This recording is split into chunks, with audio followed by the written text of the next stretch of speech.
Bonjour à tous et bienvenue sur Afrique Sport pour la matinale du jeudi 8 septembre 2022 que nous débutons avec Hakim Ziyech. Le mois dernier, la Fédération marocaine de football a fait le choix de limoger Vahid Halilovic spécialement pour permettre le retour en sélection du milieu offensif brouillé avec le technicien franco-bosnien. Problème, le Lion de l'Atlas continuait à bénéficier d'un temps de jeu limité à Chelsea, 3 apparitions toutes compétitions confondues, ce qui alimente les débats pour savoir si le nouveau sélectionneur Walid Regragui doit le convoquer ou pas. Mais cet obstacle pourrait sauter à son tour au lendemain de la défaite surprise face au Dynamo Zagreb 1-0 mardi pour leur entrée en lice en Ligue des Champions. Les Blues ont en effet annoncé ce mercredi le limogeage de l'entraîneur Thomas Tuchel. On ignore encore qui va succéder à l'Allemand, mais il est possible que celui-ci soit disposé à faire davantage confiance à Ziyech. Un rebondissement qui tombe à pic à 74 jours du mondial. Et nous restons d'ailleurs auprès des Marocains. Nommé sélectionneur du Maroc la semaine dernière à la place de Vahid Halilovic, Walid Regragui va dévoiler sa première liste de joueurs retenus dans les prochains jours. La Fédération marocaine de football indique ainsi que le technicien organisera une conférence de presse le lundi 12 septembre à 11 h afin de communiquer son groupe pour les matchs amicaux contre le Chili le 23 septembre et le Paraguay le 27 septembre. Ces deux rencontres auront lieu en Espagne. Il s'agira pour les Lions de l'Atlas du dernier galop d'essai avant la Coupe du Monde 2022 qui les verra défier la Croatie, la Belgique et le Canada dans le groupe F.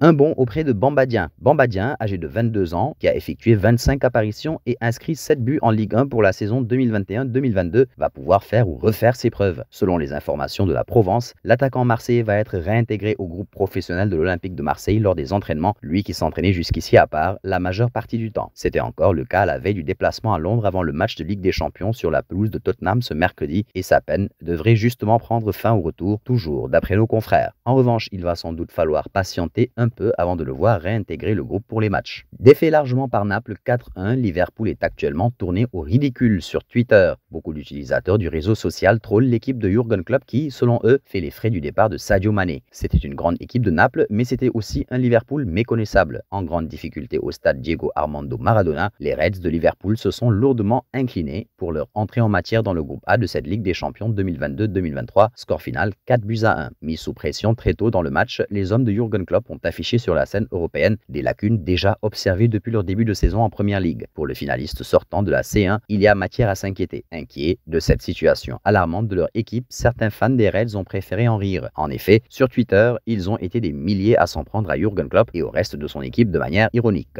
Un saut en Espagne, au Real Madrid plus précisément. Touché mardi soir contre le Celtic Glasgow lors de la victoire 3-0 à l'occasion de la première journée de la phase de poule de la Ligue des Champions, l'attaquant français du Real Madrid, Karim Benzema, a réagi pour la première fois à sa blessure sur les réseaux sociaux. « Je ne vais pas me plaindre, mon retour sera fort. Merci pour tous vos messages », a-t-il écrit. Auteur de 4 buts en 6 matchs, toutes compétitions confondues depuis le début de la saison 2022-2023 pour 3 réalisations en 4 rencontres de Liga, KB9 se trouve sous contrat jusqu'en juin 2023 avec les Merengues pour lesquels il a marqué 327 buts en 611 matchs, toutes compétitions confondues depuis sa venue à l'été 2009. Et nous voici arrivés à l'instant quiz avec 3 indices pour connaître notre joueur mystère du jour. Premier indice, je suis un milieu de terrain de 28 ans évoluant en Espagne. Deuxième indice, j'ai déjà joué pour 5 clubs dans l'Udinese. Et troisième indice, en 2012, j'ai joué pour le Racing Club. Qui suis-je? Vos réponses seront attendues en commentaire. Nos félicitations à tous ceux qui ont répondu Ilkay Gundogan lors de la matinale de ce mercredi. C'était le joueur à trouver puisqu'il est un milieu de terrain de 31 ans évoluant en Angleterre qui a déjà joué pour 3 clubs dont Nuremberg. Depuis 2016, il évolue à Manchester City. Terminons avec le Paris Saint-Germain. Malgré le très bon début de saison du PSG, la relation entre Kylian Mbappé et Neymar est au cœur des débats. Après l'affaire du penalty gate, c'est désormais un fait de jeu survenu face à la Juventus qui fait beaucoup parler. Une action qui n'aurait pas été appréciée par le Brésilien. De quoi raviver certaines tensions en coulisses alors que le clan Neymar ne comprendrait pas pourquoi le club donne autant d'importance à l'attaquant français. Même s'il ne le laisse pas paraître, Neymar serait frustré par la situation actuelle. Cela se serait traduit à l'entraînement par une réaction déplacée envers un jeune coéquipier, forçant Sergio Ramos à intervenir. Au micro de RMC Sport, Kylian Mbappé a lui aussi réagi à cette action qui fait tant parler. J'ai raté beaucoup de buts dans ma vie. Je vais en marquer beaucoup et en rater beaucoup. Ce sont des faits de jeu. Ce n'est pas en ratant qu'on pénalise son équipe. C'est en repensant au raté, a-t-il déclaré. Et nous arrivons au terme de cette matinale que nous bouclons avec la question du jour. Comment jugez-vous la relation entre Neymar et Mbappé? Vos réponses seront attendues en commentaire. En attendant, n'hésitez pas à vous abonner sur Afrique Sport pour ne rien manquer du football continental et international.